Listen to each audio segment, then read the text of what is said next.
Now this is a story, another story, that Lord Jagannath cares for his sick devotees. One time this same devotee, Raghudas, was suffering from a serious disease. He couldn't even get up from bed, and he was passing stool in his bed, and it was smelling very bad. But every day one small boy was coming to serve him. He would clean his body, Raghu's body, put chandan on his forehead, and offer him nice scented things to purify the room. When Raghu came to his external senses, he found that the boy was actually Lord Jagannath himself. And then Raghu said, Jagannath, what are you doing? By doing this lowly service to me, you are making me an offender. I am becoming more sinful by receiving service from you. Oh my Lord, you are so merciful. You are the Lord of the universe, Jagannath. You can do anything and everything you want. You could have easily cured my disease in one moment. But instead of curing me, you are every day doing this lowly service for me.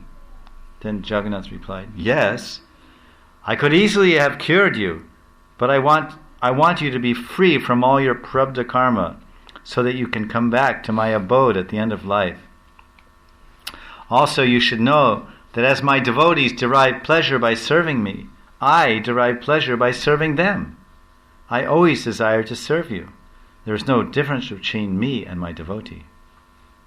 In this way, Lord Jagannath and Raghu had a very intimate relationship. So this is love. Love means service to one another. So it's not love is not a one-sided program. It's not that we just we serve the Lord, we serve the Lord, we serve the Lord, we love the Lord, we love the Lord, and He doesn't serve us and love us. We don't calculate. We don't say, well, I'll scratch your back, Jagannath, if you scratch mine. This is not love. This is business. Business deal. Like marriage is something like a business arrangement in a lot of ways. So-called emotional business arrangement. But in this prem, Bhagavan prem, one simply he tries to please the Lord and serve the Lord without any calculation or any reservation. Well, what about me? Or what's in it? What's in it for me? What do I get? What's the kickback? What's the commission? We don't approach the Lord as commission agents. Well, I have to get something. I need something in return. If you don't give me something, then forget it. I don't give you anything. Well, this is not really love. So this anecdote shows that the Lord is so compassionate that He's personally coming not only to take care of the devotee, but to remove all of his residual karma or prarabdha karma, which is fructifying and causing any type of suffering. And once the prarabdha karma is eliminated, then one can have a clean slate and be purified enough and eligible enough to return or go to the spiritual world. Raghu is very simple in his nature. His nature was like a small boy. His relationship with Lord Jagannath was very friendly. The Lord would sometimes appear before Raghu as a small boy, and they would play together. It was known by the people in Puri that the Lord would come to Raghu and play with him. Everybody respected Raghu for his devotion and his intimate relationship with Lord Jagannath. Once Jagannath came to Raghu and told him that he should help him steal some jackfruit from the king's fruit garden. But then Raghu said, "My lord, why do you want to steal the jackfruit? If you have a desire to eat jackfruit, then let me know and I will get a nice jackfruit for you." Lord Jagannath replied, "I'm getting everything from my devotees, and I have everything. Yashoda Ma feeds me so much butter and gives me pleasure, but still I go to the homes of others to steal butter." Raghu, you should know there is a special pleasure in eating stolen butter. Today I want you to experience that pleasure of stealing. So please come with me to the king's jackfruit garden. Raghu agreed to the Lord's proposal, and the two of them entered the king's garden. Jagannath told Raghu, "Listen, you climb the tree, you pick the fruit and throw it down to me on the ground." So then he did that. So he picked the fruit, and then he turned around, looked down at the ground towards Lord Jagannath, expecting him to be there to receive the fruit that he would throw down. And then when he threw it, then Jagannath ran away. And ran away from the garden, and the big jackfruit came down, bam! Hit the ground, and it's full of juice, and splattered, made a big noise. And the king's gardener, the Mali, the Raj Mali, or whatever you call it, he heard some sound in the jackfruit patch, or trees in the garden where the trees are. He runs, hey, what's going on? And he couldn't see. At first, he couldn't see anyone. There's a big jackfruit there, and freshly all over the floor, ground of the forest ground.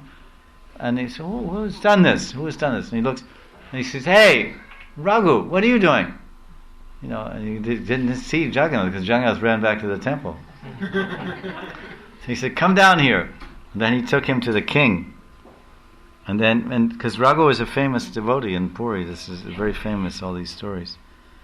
So then the king's gardener, he said, listen, king, I found Raghu. He was stealing jackfruit from your garden. The king couldn't believe it, because Raghu was famous. He lived by the Lion Gate, and he was a famous devotee. Everyone knew he had Sakya Ras with the Lord. Everyone respected him for his devotion. He was highly regarded and respected for his intimate relationship with the Lord. And they couldn't imagine he would resort to such a lowly activity of stealing a jackfruit. He said, why did you do that? You could have simply asked me. And then Raghu, he said, if you desired, you could have told me. Then Raghu told the king the whole story, how he was cheated by Lord Jagannath. Everyone enjoyed hearing the pastimes of the Lord, and they all laughed. And this way they glorified Raghu for his greatness. And then another time during Rath Yatra, and Jagannath and Balaram and Subhadra come out for their ride on the chariot, and somehow or other the carts got hung up and they wouldn't move. Usually they say it's the will of the Lord. Not a blade of grass moves without the will of the Lord. So the chariots came to a standstill and they wouldn't budge an inch. So the king brought his royal elephants, big, large elephants, to pull the cart. And it was still, the chariot wouldn't move.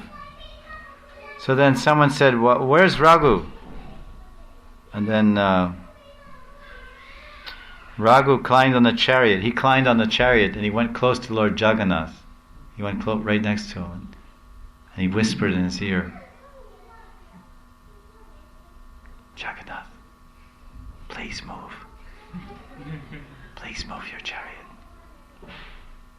So he whispered in Jagannath's ear. Then he came down and the chariot immediately started moving. So this is how love moves everything. The love of the devotee moves the Lord, and the love of the Lord moves the devotee. It's like this. So somehow the Lord wanted to show that point to the world.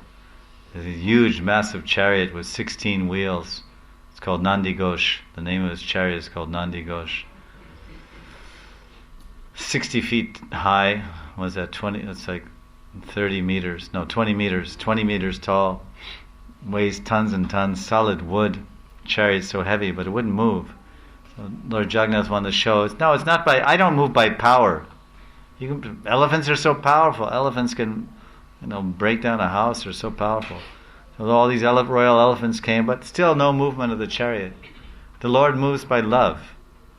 So the loving devotee and the loving Lord, they have a relationship, and they move for each other. So Raghu went on the chariot, and he whispered in his beloved's ear, "Oh, my beloved, please move." Okay. So the whole chariot moved. So this is. There's another small point about his compassion. Wherever he was staying, Raghu, he would always keep a full pot of prasad, Jagannath prasad, outside his house or wherever he was staying, for anyone to take. And he would also take prasad from that same pot. The animals would come to that pot, the birds would come from it. This was his wonderful nature. He would keep a big pot of Jagannath prasad, and animals would come and eat, and when he was hungry he would take something. Birds would fly down. It's like community mess. It's called community mess. MES, mess means like mess hall or dining hall.